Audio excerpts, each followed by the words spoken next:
Welcome everyone, and those of you who are new, and in this video I'll be doing another tutorial again, and although I will be doing it in Photoshop, the same principles can apply to whatever medium you are using, whether it be digital or traditional.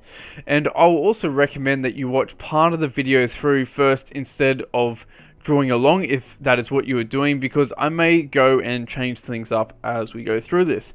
So let's get into it. So first off, like you probably know, Dragon Ball characters style-wise change a lot throughout the series as Toriyama's style developed, and then you had the animators trying to replicate Toriyama's style with their own take, so the characters could be depicted in a various amount of styles. So to get a grasp on this style, we're just going to simplify it and practice drawing certain features, starting with the nose, the way it was drawn usually during most of the Frieza arc and continued into the future arcs. So starting off, we draw a straight line down, then a curve to the right, then we come underneath with a short line, then the second one is a little longer, coming up past the break point of the line here, then it curves outward, still facing up, then we draw a line back down with a slight curve in order not to make it feel too stiff, because keep in mind this is a shadow, and then on the opposite we draw the shadow around like a triangle inside the space here. Then just simply join the dots here and on a 3/4 angle draw downwards and add a slight curve to the outline of the nose,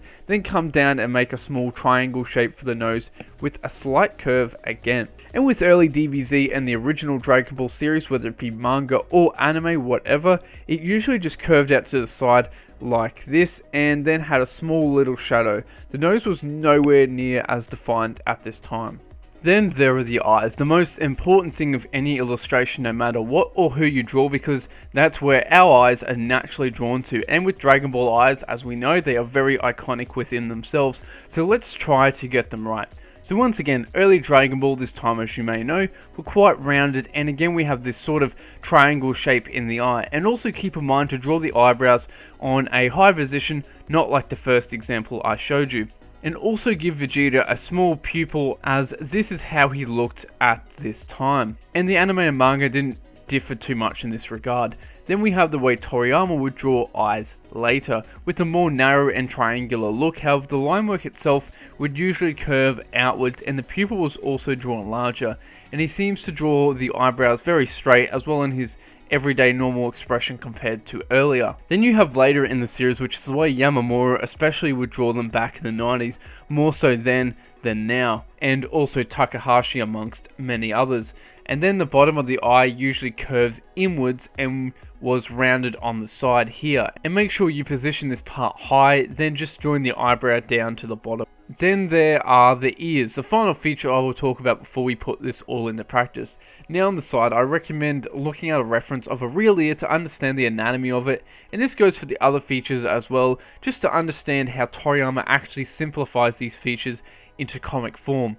So with the ear on the right, I will draw it in Toriyama style, the way it appeared later in the series.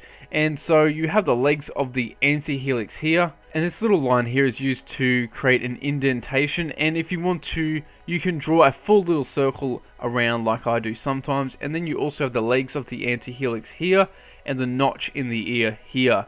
So that is just a quick example when it comes to Dragon Ball. There are so many different styles employed for this feature. But now I will draw an ear how I would usually do it in my Dragon Ball style.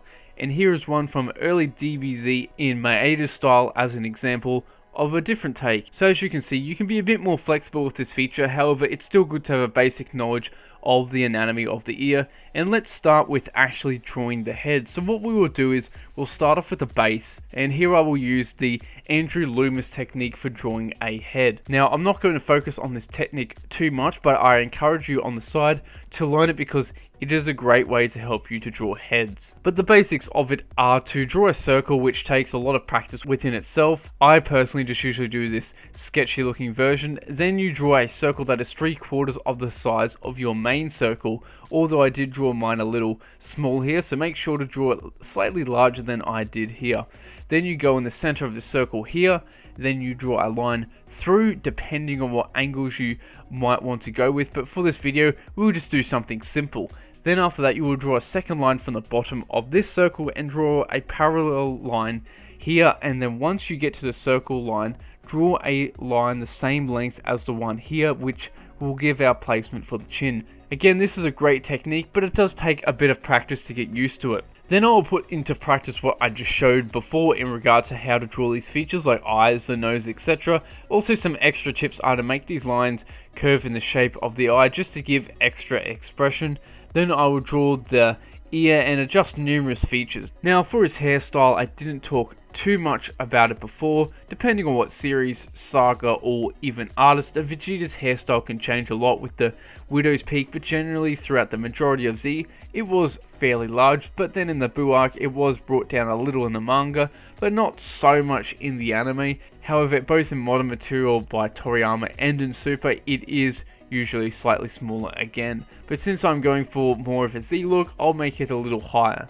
Now with his hair, of course, different artists, it could change, but generally in both the manga and anime, it would be 4 or 7 spikes on both sides and then one big main one in the middle.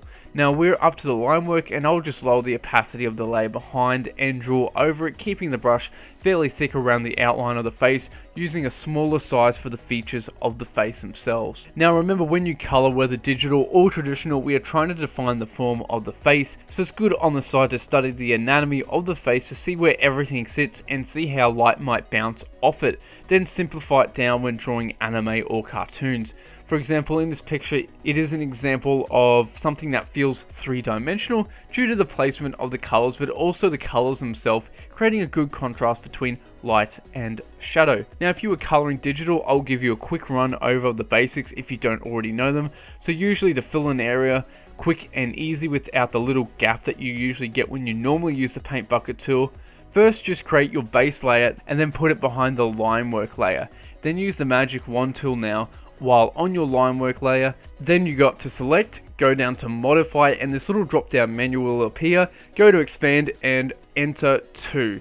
And there you have it. And then from there you just use the paint bucket tool, etc. to fill in those areas. Now with coloring when doing a painting or digital, whatever, this doesn't really go for if you're using alcohol markers to color, but with your base layer you usually put down your shade tone first instead of a light skin tone like you might do when using Copics or whatever. Then you use the lighter tone and essentially carve away the surface the light is hitting. And again, this is where it is good to know the surface of the face and how it reacts to light. But anyway, since I'm trying to get a Dragon Ball look in the style of coloring, I'll just use the default hard round brush from Photoshop. And from there again, it's good to use a bit of a reference as a guide for the coloring. And for the dark shade, I'll make it a warmer tone, and I'll just speed up this process and be back with you in a bit.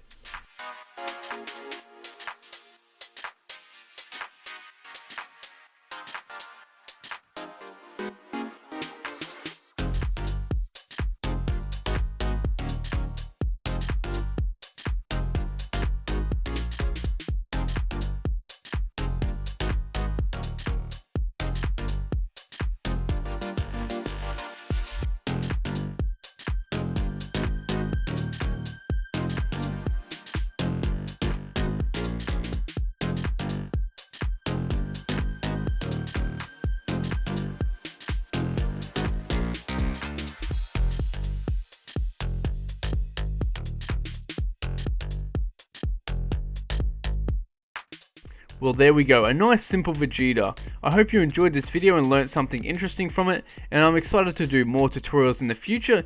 And with that, I guess I will see you in the next video.